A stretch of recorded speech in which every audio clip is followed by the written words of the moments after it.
Hello everybody, welcome to me, the young composer, reacting to the actual first performance back of the Red Hot Chili Peppers with John Frusciante on Fallon with Kimmel, and it's confusing. I know it's confusing. This one was pre-recorded, so they did both These Are the Ways and Black Summer at the same time on American TV. Imagine being in America. I can't relate to that. Let's go.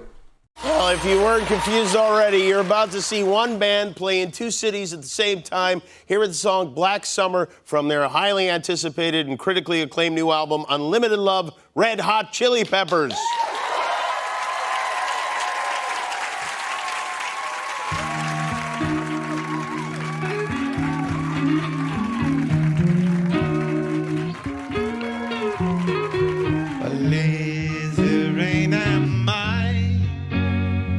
The skies refuse to cry. Cremation takes its piece of your supply. The night is just like noon. A sailor spoke too soon, and China's on the dark side of the moon.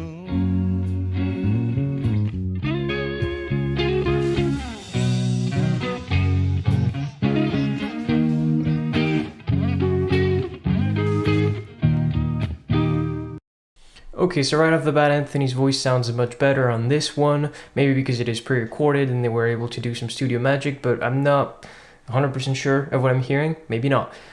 And I love the improvisation that takes part with John and Flea. Those parts on the album are somewhat shy. I talked about it in my single review. They're not super all over the place, they're really straightforward, and here they haven't lost that spirit of improvisation, of putting a bit of yourself into every part, even though you play the part, you know, you inject some uniqueness to it and you're never going to play it the same way twice.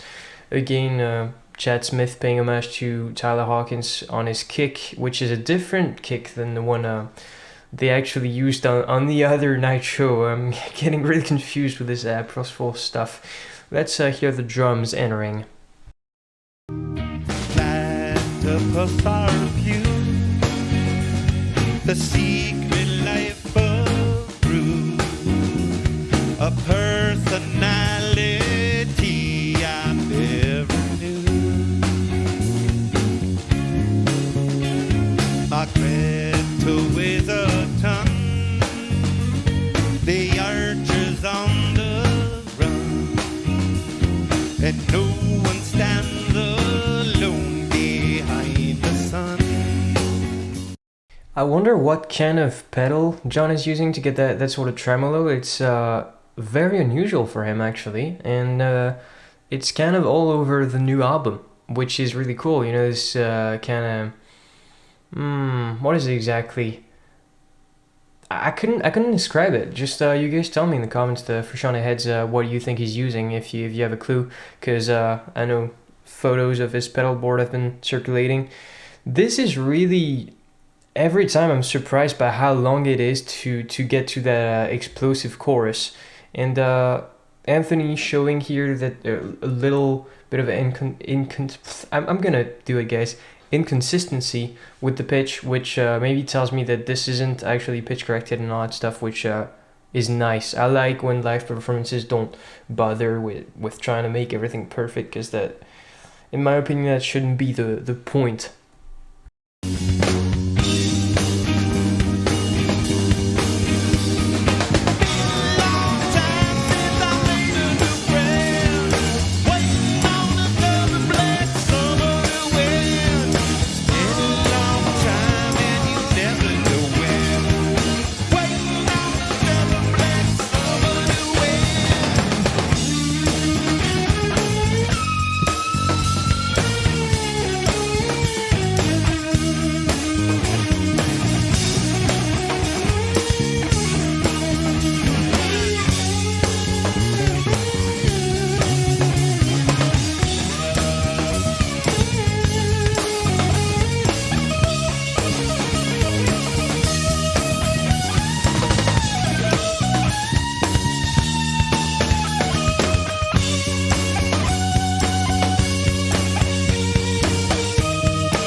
Sailing on a censorship,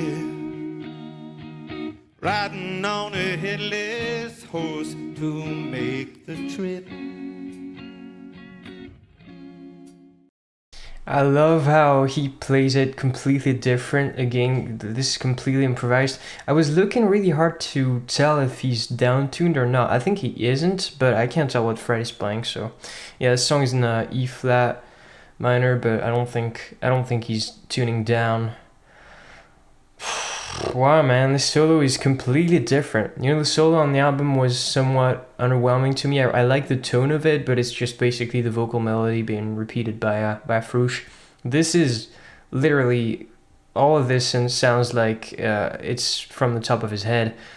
And the structure of that song, again, the first time I heard it, I was like, this is a mess, but it's somewhat refreshing. You'll see we're gonna get into a long ass chorus plus outro, and I'll pause it right before the end and talk about the song again.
I forgot to pause it. I guess I forgot to pause it. But there's a weirdness to Anthony's voice a little bit. Like it sounds like he's trying harder than he has to. Oops, on the album to get this sound. Those notes are kind of high, but on the single, I was like, wow, Anthony's voice is really good here and stuff. And yeah, he might have a bit of trouble to get those on the tour, but you know, it is what it is. It's kind of a normal thing. And I don't see the tambourine player.